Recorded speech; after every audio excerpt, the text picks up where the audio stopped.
What's going on, everybody? I'm Jeff St. Pierre, and this is episode 138 of the Adult Education Podcast. This week, I'm speaking with Nashville recording artist Alex Hall. Thanks for checking out the show. I appreciate you sharing some of your day with me. If this is your first time listening to the Adult Education Podcast, welcome to the family. I would love it if you would subscribe to the show so you're updated for all future episodes. And if you wouldn't mind leaving a nice little rating or review, I'd appreciate that too. If you want to connect with me, the best way to do that is through Instagram. We are at Adult Education Podcast. I'm also on there at St. Pierre on Air if you want to find me. You can see when new episodes are posted, and you can DM me with any comments, questions, and suggestions for future topics or guests. I always love to hear from the people who listen to Adult Education. Duets are a pretty common thing in country music. In fact, some of the biggest songs in country music history are duets. It's a duet that led me to falling in love with today's guest. I'm a huge fan of the artist Tenille Townes. For me, everything she touches turns to gold, and I have to listen to everything that she's a part of. Well, a couple years ago, I came across a song that she was a guest on. It was a song by Alex Hall called Heart Shut. The way the two of them just played off each other and harmonized totally won me over. And it was that moment that I became a fan of Alex Hall as well. There's something about his voice and his vibe. I can't quite put my finger on it. There's a smoothness to it and a classicness. Is that a word? Classicness? I learned during our conversation that it was Elvis music that inspired him when he was younger. So I guess I shouldn't be shocked by the classic feel to his voice. As much as I enjoy Alex's music, I didn't know a lot about him before our conversation. We dive into what inspired him and made him fall in love with music, his wild high school years when he started performing and touring around the country. This is some crazy stuff. And we talk about how things didn't kind of happen overnight once he moved to Nashville. Also, if you're listening to this show in Baltimore, Alex will be performing at PBR Baltimore at Power Plant Live on Friday, November 10th. You can find details at powerplantlive.com. I believe the show is free, so we'd love to see you out there to check out Alex. Now, please enjoy my conversation with Alex Hall. I can hear you. I can see you. It all looks fantastic. All right. My man. How you doing this morning? You know what? I've got a fruit fly problem in my house, and it's really bumming me out. Yeah. You'll have that from time to time. My wife and I just found like a tiny bag of potatoes that I guess like fell behind something in our pantry, and we didn't know it was there. And we just found it. Yeah. So we eliminated like the cause, but now we have to eliminate the flies. And that is such a nightmare. I'll be honest. I don't think I've ever had to deal with that. Like, we're really bad at keeping like just what we need grocery wise in our house at all times. It's probably not the smartest thing with a kid and all the above. But like everything we have, we eat and then it's gone. And so like I haven't ran into that issue yet. So if you end up coming up with a solution, let me know, because I will. I'm sure the time will come. Yeah, I have to hit Google. Google will tell me what I'm supposed to do now, because just trying to like catch them in the air is not working for me.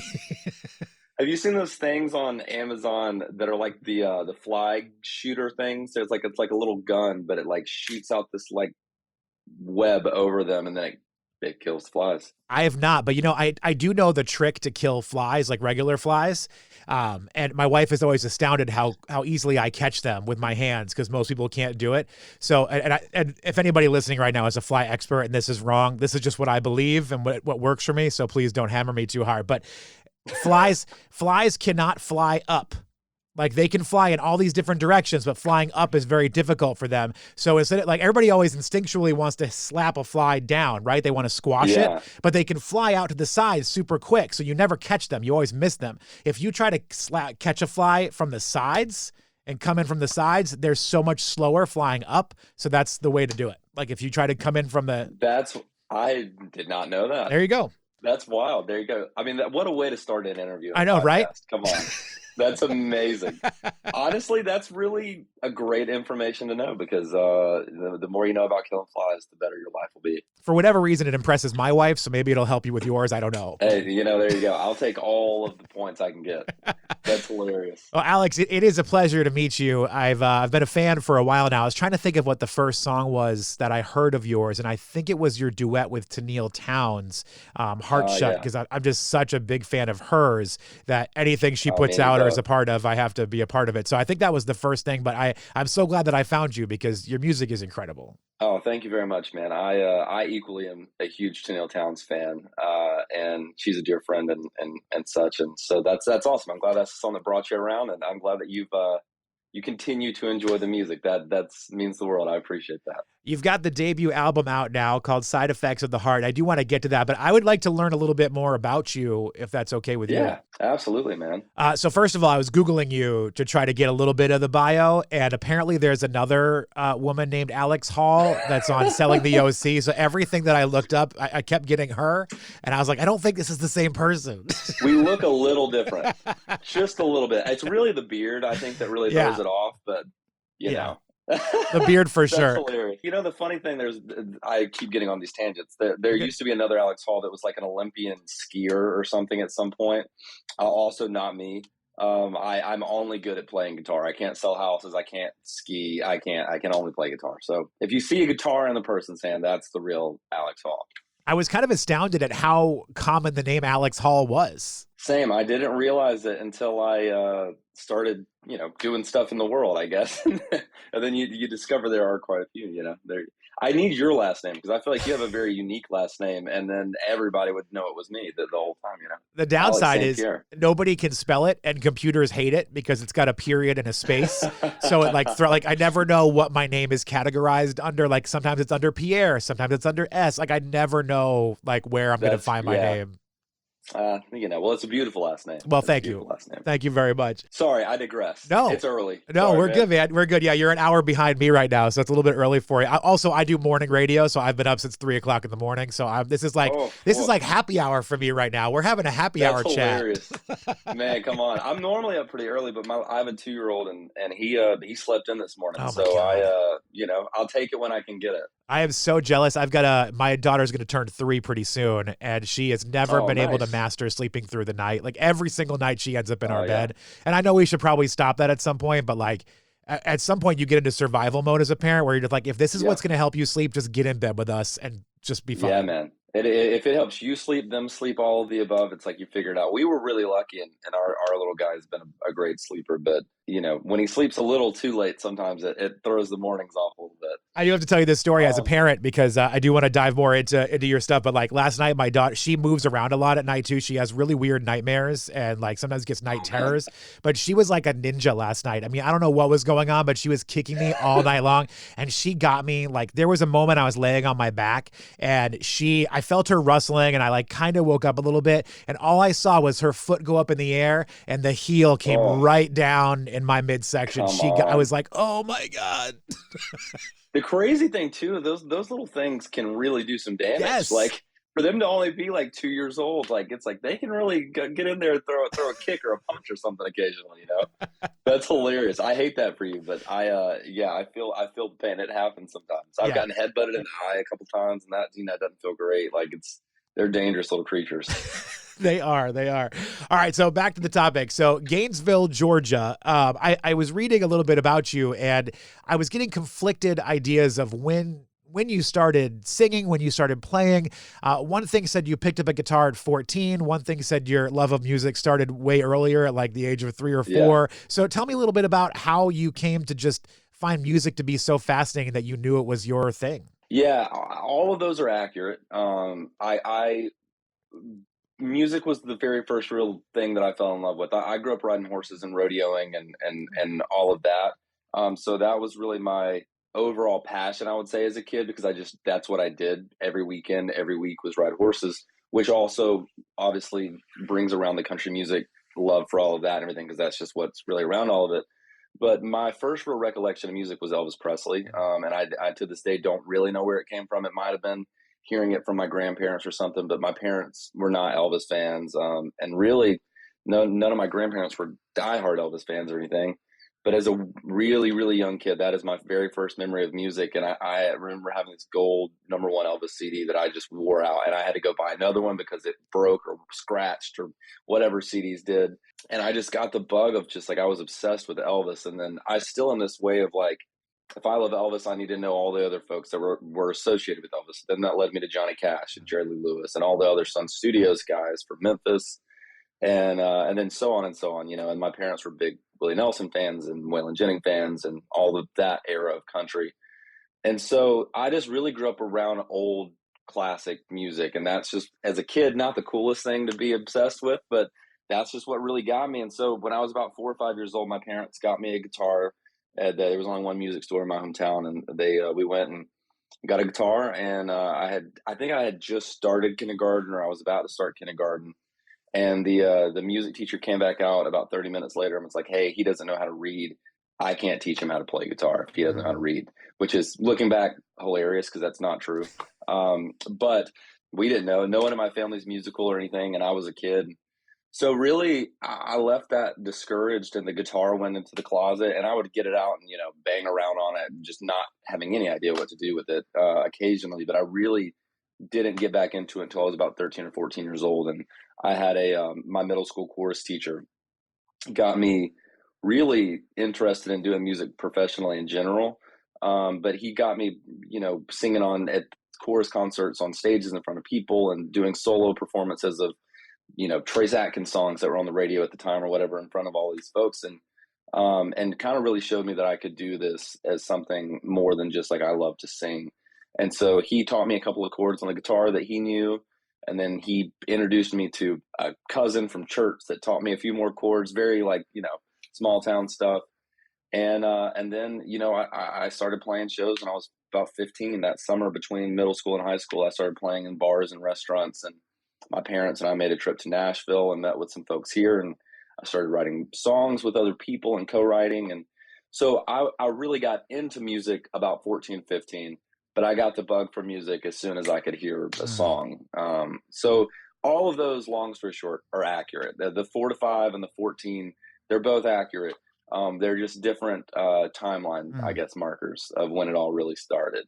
But music has always been the thing that's really kind of driven me. I think it's kind of fascinating to think about when you picked up a guitar and started playing, because a lot of people that I talk to, they start playing instruments a little bit younger. You picked it up 14 years old. That's, quote unquote, older for a lot of people to start learning an instrument, but also how quickly you grabbed it, like how quickly it came to you. To think that you picked up a guitar at 14-ish, not knowing how to play anything, and you were playing your own shows at 15. That's pretty impressive. It was crazy, man. Like this is a true story. Again, the guy that was teaching me, I went to lessons for it was exactly 9 months. And I only know it was exactly 9 months because of the story, but he played guitar, like rhythm guitar at the church that I sang at and stuff. And normally when you go take a guitar lesson, when you're starting out, you're learning, you got the book, and then it's like, here are the 3 notes and all of this stuff. And I was not interested in that whatsoever. I just was not going to do it. I knew that I wasn't going to do it. And at that point I had written a song or two. I really knew I wanted to try to do music professionally. And so I was like, can you teach me just the major chords that can help me accompany myself and write songs? That's all that I wanted to know. And I was very adamant on that. Like, I was like, I don't want to learn the theory and all of the above, even though I should have. I didn't. And so I went and was very intentional about what I wanted to learn. And I would fall asleep with the guitar. I would wake up and play before school. And then I just was obsessed with it. And so 9 months later, I got out, left my lesson, got in the truck, and I'm like, okay, well, I'm done with guitar lessons. And my parents were like, what? Like, you're done with guitar lessons? And so my mom called the teacher when I got home, and they thought I was lying because I was trying to quit. And he was like, no, I don't know any more chords or anything to teach him. He learned them all. This is it. And so I started playing shows, and that was it. So it is a little unconventional on how it all kind of came about, but I knew that's what I wanted to do. I knew I didn't even, now I play all the lead guitar stuff on my records. I play live all the guitar parts for the most part and all that, but that was not ever really my intention. I thought I was going to be like the Elvis or the George Strait or whatever that just strummed a guitar and wrote my songs and sang them. And then my real love for guitar really started, not long after that. I'm always fascinated too when I talk to people that grew up in the South, because I grew up in New Hampshire, and not really like a huge town, but not a small town, a suburb of Boston. And when people like yourself tell stories about how you were playing shows at 15 and you were playing at, bars and restaurants or whatever, we just didn't have those places. Like, we didn't have bars and restaurants where people played. I had friends from high school that were in more like hard rock, like metal bands that would find, Knights of Columbus or whatever places that they could play and rent out for the night to perform. But it wasn't like a public space where you could just go play an open mic night or something. Like, we didn't have that where I grew up. So it's so interesting to think of like teenagers getting that opportunity in places, because it's just so not my experience. Well, and to be fair, That's not really what it was like either. Okay. My parents and I would just beg these people to let me play. So like half the places didn't have live music in them prior to me playing there. Like they were, especially country music, because it was not necessarily like there. Weirdly enough, even though I grew up in North Georgia, there wasn't a huge country music scene at the Okay. time, and so a few places like I got started playing in restaurants and stuff. Like my first gig was at a Mexican restaurant for like $75 every week, You can and say when I was Chili's, it's 15. fine. I wish it was a Chili's. It would have tasted a little better. It was literally called Pueblos. That's what it Oh, was nice. called. And I sat in the corner right next to the kitchen, and all that we did was went up, and my parents and I were like, "Hey, I want to play some music. Can I play here?" And the guy was like, "I don't know, like whatever." So I played for free the first time, and people really loved it, and people started coming to hear me play and listen to food, and so that kind of led to then there was one bar in my hometown. So it wasn't like this, there was all of these places. It was a few spots. But again, like nobody was having country music whatsoever. It was like 80s or 90s cover bands and stuff like that. And I was the only one playing country music, and then eventually the only one playing original music. And so it wasn't necessarily like there were all of these places. It was just we kind of finagled our way into it, and my parents were amazingly supportive and would drive. I mean, I remember vividly my dad and I hopping in the truck. And I used to rodeo, and there's this place called Anderson, South Carolina, right around Clemson, South Carolina. And there were a couple of country bars up there. And that was about 2.5 hours from where I lived. And my dad and I left my school one day. I was 15, and got in the truck, drove 2.5 hours just to go because they wouldn't answer our phone calls. And we went into the place, found the manager, and asked if they would let us play because we'd heard a few country folks had Mm. played gigs there, and we were rodeoing up there. And so we drove 2.5 hours, got the gig. A month and a half later, we ended up playing with my band and stuff, and then I ended up playing at that place for like 3.5 to 4 years straight, every once in a while after that. But we drove 5 hours round trip just to go get a gig, and that's like the amazing stuff that also my parents were helping me out with as well, which is really cool. It is awesome to have that sort of support from your family, that they recognized your, not only your drive, but your talent, and knowing that they weren't, what's the word I'm looking for? They weren't wasting time with it. You know what I mean? Like they Yeah. knew that making an investment with you and helping you get this, like that's what you wanted to do, and you were taking it seriously. Yep, absolutely. And I definitely lost a lot of the teenage fun years Sure. of some of the stuff you should have done at that time period. But also, I've looked back on it so many times, and at the moment, I didn't really regret it at all either. And I loved music. Like I knew, like I had, longer down the story, but I dropped out of high school at one point, which I did go back and finish. But like music in Nashville was 100% all that was on my radar, and obviously it's what I ended up following up with anyway. So it worked out. I do want to get into that dropping out of high school thing, because I was reading somewhere that you ended up booking like 125 shows a year when you were in high school. Yeah, And there was a point where you dropped out, but then you made a deal to come back afterwards. So, yeah, tell me more about yeah, that story. yeah. So it was about my junior year, I believe, of high school, and I was playing about 125 to 150 shows a year. I had just gotten signed to be booked by William Morris, which is a big booking agency out of Nashville. They're like the biggest, I would say, out of Nashville. And they had heard of me through opening up for a few folks around Atlanta and stuff like that, and they started booking my shows. And so I was just really busy. I was gone. I was playing at least like 5 shows a week, whether it was an acoustic show or a band show. And then I was also making trips back and forth to Nashville to write songs, like at least once a month. And so I was missing a lot of school. And so I basically got called into my guidance counselor's office and was given an ultimatum of you can either not miss any more school and stay here, or you're going to get expelled or Yeah. suspended or whatever. Long story short, and they have like these work release programs and stuff like that, but they didn't consider what I was doing a career path. But Mm, which is, to be fair, like, nobody was doing that. It sure. wasn't like there was this handbook of 16-year-olds playing in gigs across the country. And so I talked to my parents, and we found a way for me to enroll in like online school so I could finish online. And I went and we I dropped out. I left high school, and I started my online classes, and I thought that was going to be the savior of everything for me, and I would still graduate high school. And the same thing happened. I was just so busy, and I had at that point then nobody to help kind of keep me on the rails Mm. of what school was. And so right before my senior year started, I had sat down with, again, my chorus music teacher from middle school. Him and I are still very close, and he was, I would say, a huge mentor for me through all of those years. And we sat down and just talked about it. And I talked to my parents about it, and I made the decision to go back to my high school, finish out my senior year, and I kind of like slowed down on touring and everything because I was just like, look, I'm missing out on a lot here, I think, and I've got 1 year left. I knew I wasn't going to college. I knew I was going to be moving to Nashville right after high school, and so I just slowed everything down just a little bit and enjoyed my senior year. I still played shows. Like I was opening up for like Gary Allen was having hits at the time Mm-hmm. still, so we were like opening up for him, and Frankie Ballard was like tearing up Mm. the radio and coming out at the time, and so I was opening up for all of these great shows and stuff, but any of the other stuff that was kind of not as important, I reeled in and I just focused on going to school. And I went back, I graduated, I sang the song for my graduating class, and I was by no means anywhere close to being valedictorian. But I finished and I got a diploma, and then I moved to Nashville and I got the hell out of there and was done. So it was a crazy experience. I would not change any of it probably if I had to do it all over again, but it was stressful at times, to say the least.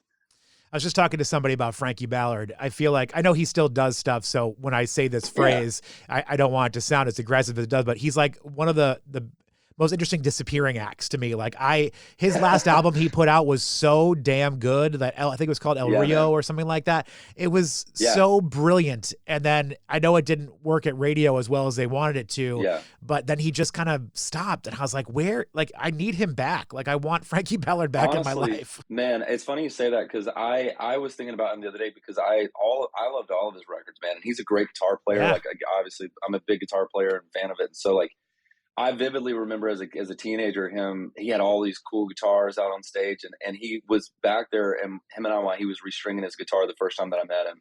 We just sat there and talked about guitars. I was like 16, 17 years old. And he was again tearing up the radio at the time. So to me it was just like he was the coolest thing in the world because he played guitar and all the above, and he was the nicest guy.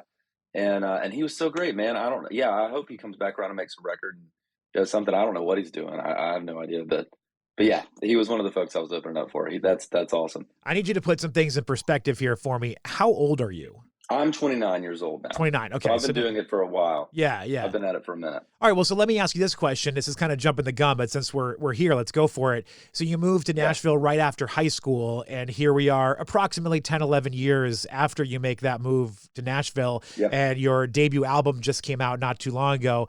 Was there ever like a disheartening feeling of like, wow, this is taking a lot longer than I thought? Like you had a lot of success on your own as a teenager playing shows and getting Yeah. out there, that it didn't seem to translate quite as quickly? Like, or do you feel like Yeah. things have been happening the way that you wanted them to? Man, I just had that thought yesterday, to be honest with you. Like it's the music industry is a funny thing. It's March 1st of this coming year in 2024 will be 10 years exactly that I've Okay. moved to Nashville. The thing that is funny, like I believe in God. I'm a Christian, whether you are or whatever, it doesn't matter to me. It's all good. But I believe that, it all, timing is everything. And I would have loved for this all to have happened a lot faster than it has.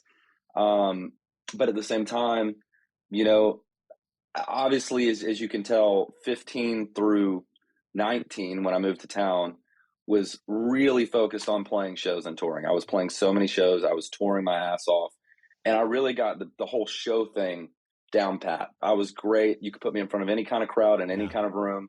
I could do it. It was all good. I did not focus very much on songwriting, and just because I didn't know any different, I was just writing songs. I would co-write occasionally with folks that would do it with me, and but that wasn't something that you did down in Georgia. That's very much a Nashville thing. And so when I moved to Nashville, I couldn't tour around Georgia and stuff quite as easily because I didn't live there anymore, and so that kind of stopped a little bit. And then I got a publishing deal about 9 months after I moved to Nashville, which means, you get paid a salary, a lump sum of money to write songs for a company. They book your rights, they get you in the rooms, all of the above. And so the story does have this kind of, it feels if you kind of are looking at it as like a graph, I guess, like it has this whole like teenage years going up. And then it does seem like if you're looking at it trajectory wise, like it flattens out a little bit. And again, I would have loved for it all to have happened a lot quicker. But I spent the next 4 years of really me moving to Nashville. I got my publishing deal, like I said, just focusing on songwriting. Like I kind of quit playing shows. I sold my van that I toured in. I sold my trailer that I toured in. My band was down in Georgia that I toured with because that's where I was from. And so that's where all my guys were. And I kind of put a hold on touring in general. Unless something came in that was a really great show, I quit touring and I just wrote songs. And I wrote sometimes twice a day, sometimes 3 times a day, and sometimes once a day. But I was writing 5 days a week, pretty much every week for 4 years. And I don't regret that at all either. I think that it did again push my timeline out a little farther than it maybe would have been in a lot of other scenarios. But it also allowed me time to write with a million different songwriters in Nashville, and I would go to New York and write with some folks. And I really learned the craft of songwriting in a way that I never would have been able to have the time to. And I'm also thankful that I had a publishing company and a mentor as a publisher that kind of helped me do that. That kind of put a time breaker on all of it there. And so I spent those 4 years writing songs. And then right at the end of that deal, when it was ending and I was going into a different publishing company, I got offered my deal with Monument Records, which is where I am now.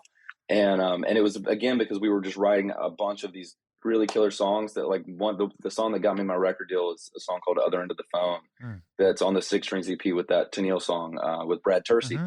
And Shane McAnally had heard that song, loved it, invited me into Monument Records. And there's obviously a lot more stuff happened in there, but like, that's kind of what happened there.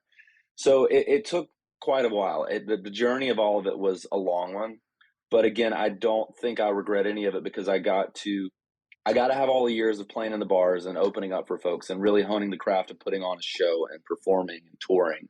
And then I got the same amount of time to focus on recording and writing and working more on guitar and getting better at playing guitar too, even though, I really cut my teeth in the bars so that I'm very much a live musician. Now I've gotten my record deal and I've had the time, thanks to COVID, to, really focus on that too. So like I've weirdly had these kind of like 4-year increments of my career and they're all vastly different, but it has taken a long time.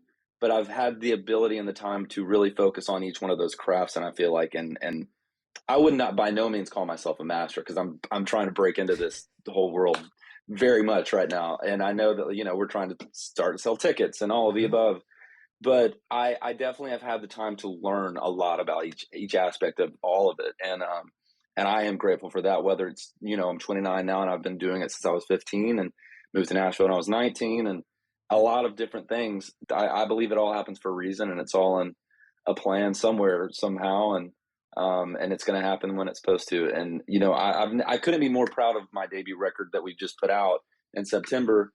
And I know for a fact, I would not have made this record 5, 6, 7, 8 years ago. I would have made this record 4 years ago when I started writing it. It's like we started writing this. The first song is on the record that I wrote is called Radio Waves. And I wrote that back in 2019.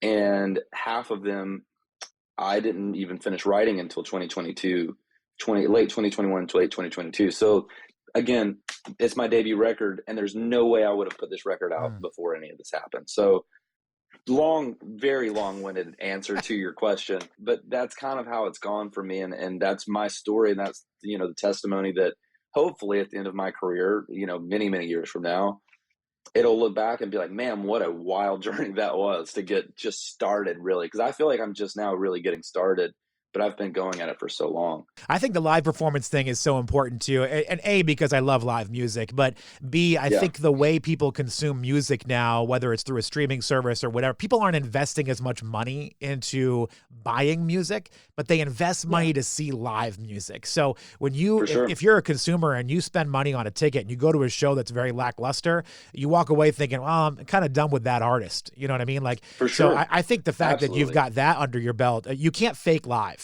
Like you can fake in studio. Look, I love this guy. This is not me talking smack, but like the first time I saw Kane Brown, I was like, man, this guy cannot do it live. Like, I don't know what his career is going to look like. And he is night and day different now live than he was at Yeah. that time. But like, it looked like he was scared on stage, and I get it. I'm scared on stage, but it was like you had all this hype about these songs you were hearing recorded, but when the actual performance happened, I was like, man, what a letdown. But again, he's worked on it, he's practiced, he's toured, and it's a whole different thing. So thankfully, it worked out great for him.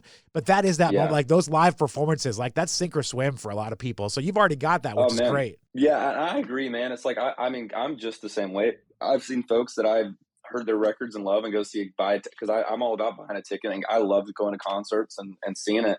And I've definitely seen folks where it was a letdown for sure, and it happens. And also, in everybody's defense, who are artists and perform, like people have bad days, and unfortunately, that might have been one of those. You know, it could have been, but I definitely am very thankful for those years because there's something to be said for being a teenager in a bar where they're not necessarily, who wants to listen to a teenager sing in a bar? Like that's the most opposite sounding thing in the world.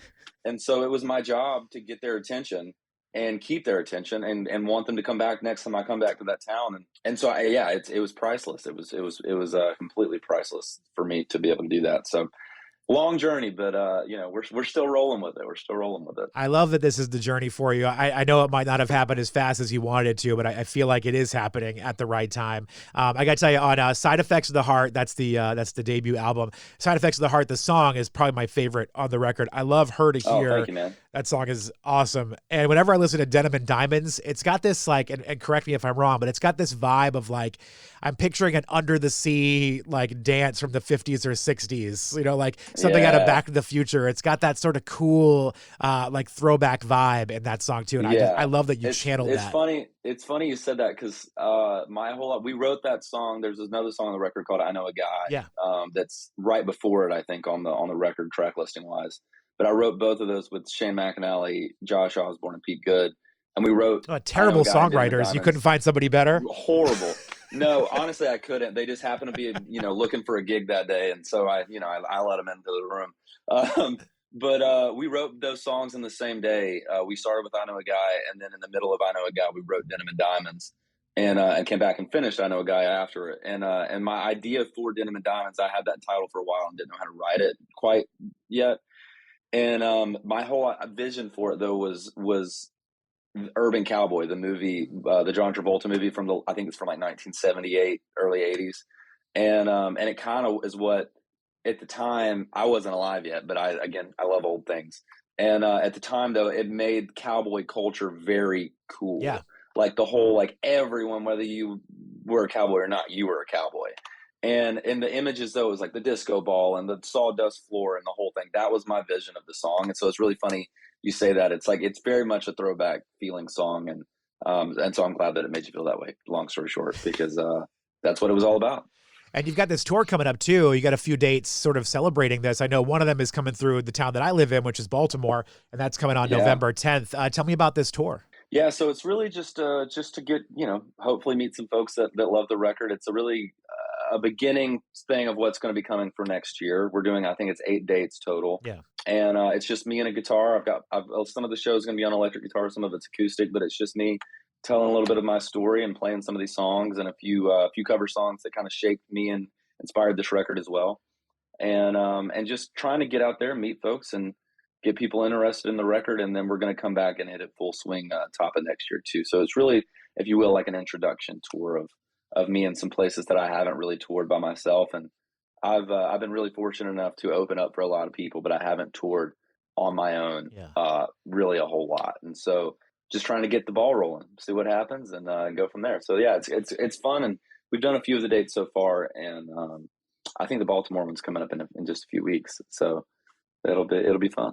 Yeah, November 10th, you're here at our venue, PBR Baltimore. I'm going to try to come out, barring some issue with my toddler. I'm going to try to come out and catch the show because, like I said, I've been a fan for a few years now, and I'm just I'm so excited to see things working for you. I mean, I love to find new music, and I love to find artists maybe before they have their big break, and I feel like I was able to discover you early on in the process here, and I've been so excited to watch you grow over the last few years and watch more attention coming your way. And now the album, I'm just like, this is awesome. Like I've wanted this for this guy for so long now, and I'm just excited for it. Oh, I got chills, man. Well, that means the world to me. It really does. I appreciate it, and I hope there's a lot more of you around the country and the world too, because that's what it takes. It takes people like you and like me, who also I'm the same way with other people that I love music wise too. And it's like you just want it to win and succeed. So I appreciate that, and I appreciate you supporting it and following along, man. It's been a journey. It's been a journey. Well, before I let you go, I want to give you one piece of advice from my perspective on my side of things from the radio business, because one thing, I got into this business sort of accidentally. I just loved music. And when I went to college, I wanted to do a college radio show so I could share the music I loved with other people, and then sort of backed my way into the radio business as a whole. So for me, I found my way into radio because I love music. Not everybody that programs radio loves music with that same sort of passion. And that's fine. That's their thing. Radio is also a business, and they know that business aspect of it. So my piece of advice to you, as someone who's trying now to get on the radio really for the first time as an artist, don't be disheartened immediately. Like, take it in stride. I think some people watch the charts and they follow ups and downs very closely, and it can really tear a person apart if you put too much focus on, why don't they like me? What's this? And you got to take it in stride. And I'm not saying don't care. I'm just saying take it in stride and don't get disheartened by one person saying they don't get it or they don't like it. I mean, there's a lot of other people out there that will love it. And sometimes it just takes a few moments for them all to get that same click, you know? Yeah, man. Well, I appreciate that, and it's refreshing to hear it. It is, and I'll take any advice you got. So if you got any more, just shoot me a text or something, man, because I'll take all I can get. We're trying to yeah, like I said, trying to get on the radio for the first time. So it's a crazy thing, and it is refreshing that there are people that love music, and because like I said, even on the which is crazy to me, but on the songwriting side and all of the above, there are so many folks who think of it more on the business side of it, because again, it is a business at the end of the day, but that don't care as much about the art side of it as the business side. So I think there are folks in all aspects of what we do that way, but it's like I'm connected to the folks who love the music more than anything. And so I appreciate that advice, man. And I'll definitely try to hold on to it. Well, Alex, it's just beginning. Yes, it is just beginning. And there's a lot of good stuff coming your way. I got a feeling for it. Alex, it is such a pleasure to finally catch up with you, finally chat with you. I look forward to seeing you in Baltimore on this tour, and hopefully we'll be seeing a lot more of you soon. Yeah, man. Right back at you. Thanks for having me, man. Big thank you to Alex Hall for his time. His debut album is out now. It's called Side Effects of the Heart. It is just fantastic music. One of my favorite records of the year. And if you're in Baltimore on Friday, November 10th, come on out and see him at PBR Baltimore at Power Plant Live. I'll be there too. You can come over and say hi. Until next week, thank you for listening and be well.